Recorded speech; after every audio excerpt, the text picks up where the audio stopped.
My name is Tim. Thank you for having me. My first Al-Anon meeting was in September 1995. I'm still here in Al-Anon because it works. I initially came because of what one could call an acute problem of an alcoholic in my life. It soon became apparent that the household I grew up in, although I hadn't been aware of this fully at the time, was very profoundly affected by alcoholism, active and latent. And in particular, I was brought up in a family, as it were, of untreated Al-Anons, of people who themselves had been greatly affected by alcoholism. And from them, I learnt all my tricks, so that when I was presented with actual alcoholics, I slotted immediately into the behaviour patterns of a real past master, even though I was a novice, because I knew everything that I needed to know from growing up in a household of people who had grown up with alcoholism.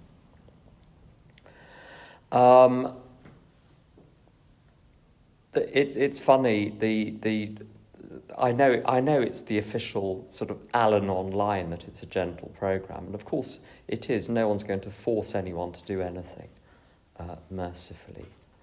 But whilst it is offered with gentleness, I'm afraid in my case this needn't be the case for anyone else. I apply it rigorously. Why? Because I was fed up of being unhappy.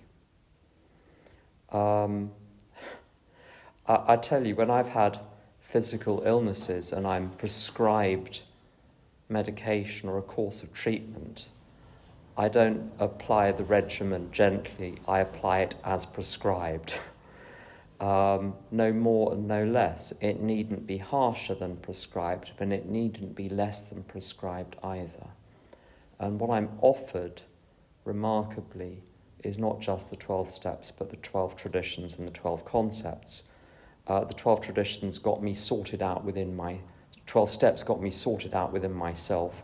Traditions, my relations with others, and concepts, how I work within organisations without needing to push people down the stairs. Without needing to be pushed down the stairs myself.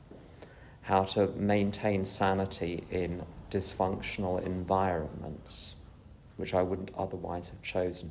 The package deal is so remarkably effective, I've found, that whilst I don't think there are any active alcoholics in my life at the moment, at least not active in the sense of drinking.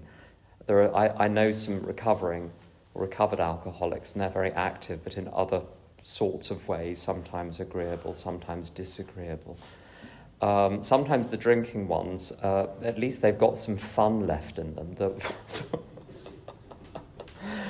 They seem to become very serious once they get sober, for a while anyway. But that's beside the point. The point is that this works for me, so it doesn't really matter if there are any alcoholics in my life, and it doesn't matter what they're doing. Tradition 7. One of the reasons I trust Al-Anon is there is no external agency paying for it. Which means it gets to follow its own conscience. Right or wrong, it's its own conscience it follows. Just a little bit of history. When AA was started in Sweden, it got taken over it got nationalised, and it turned into something very different. They had to restart it. So there are now 2 AAs in Sweden. There's one which changed its name to something else and is quite different from where it started. Then there's the actual AA. And that's a very good example of what happens if outside organisations get involved. But it does mean that any group I'm in, I have to put my hand in the pocket to help pay the rent and so on. And I have to take my turn doing service, but also stop doing service when I've finished, and not carry on doing it just because no one else steps forward. Sometimes one has to let meetings literally not happen until everyone realises someone is going to have to step up. I'm not there to fill the vacuum left by other people's inactivity.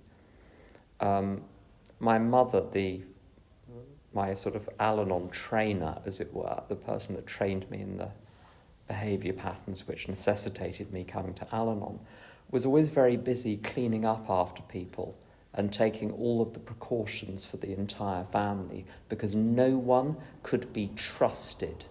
The philosophy in my family, no one ever said, oh, so-and-so, he's an alcoholic. It was so-and-so, he's lazy. And in my family, when anyone describes anyone else as lazy, it means it means they're drinking more than is strictly good for them. And what we Al-Anons in my family do is rush around fulfilling other people's responsibilities for them. And I've had to stop doing that and let all of the plates drop.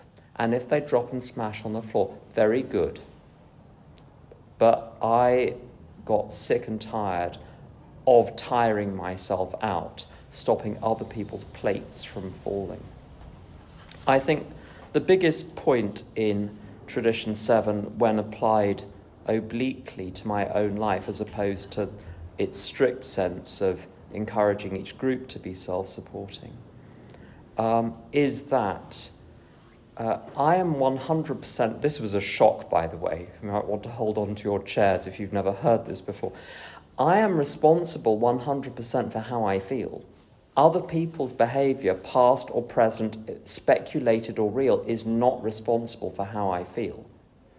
Now, I really thought it was, when you X, I feel Y, because that happened, I'm going... No, not the case. Because between the event that occurs and my emotions is my perception and interpretation of the event. Now, the algorithm, the methods that I was taught for how to interpret events as a child were given. I didn't choose which algorithms and methods to adopt. They were just presented. This is how we look at things. This is how we think about things. But as an adult, I have the choice now. I can either go with the old patterns of interpreting what is going on and understanding the world, or I can say there must be a different way. When I was sick and tired enough of myself and how I felt, I started to ask, through the steps initially, but with the spiritual path more generally, what is the different way to look at this? I can't change you. Boundaries, by the way, don't seem to change anyone. They give me a moment's satisfaction whilst the person complies for 4.5 seconds, and they snap back like elastic, and I'm back where I started. I can't change anyone else. I can't change the truth. I can't change the past. I can't change human nature. I can't change alcoholism. The 3 things I can change are my attitude, my thinking, and my behaviour. Not one of those is conditioned by anything. How do my beliefs change? I find a belief I would like to adopt and treat it as true. Now, from the point of view of believing things which are untrue, the thing which is true, for instance, everything is fine, and it really is. I rebelled against that. I had to make the decision, I'm going to believe it first and understand it later. And in practicing the belief, and for years, I came to Al-Anon full of all sorts of mental illness, anxiety, depression, antisocial behaviours, all sorts of things. Because I'd been telling myself for years, nothing's okay, everything is not okay, things are not okay. If you tell yourself that for long enough, you will feel like things aren't okay. I started to say, things are okay, things really are okay. Everything is okay right now, everything is fine, everything. And as I started to say that, I discovered it was true. And it's the same with the thinking patterns, it's the same with the behaviour patterns. I don't have to believe them. I find people who are doing just fine, and I say, what do you believe, what do you think, what do you do? And I copy them, monkey see, monkey do. That's what I've learned in Al-Anon. You need to find the right monkey. So a cheerful one with a sense of humour, feet on the ground, practical, untroubled by external things. And that's what makes me fully self-supporting through my own contributions, is the ability to decide how I will interpret what's going on and not have my current perceptions pushed around by what I learned as a child. That's all I have. Thank you.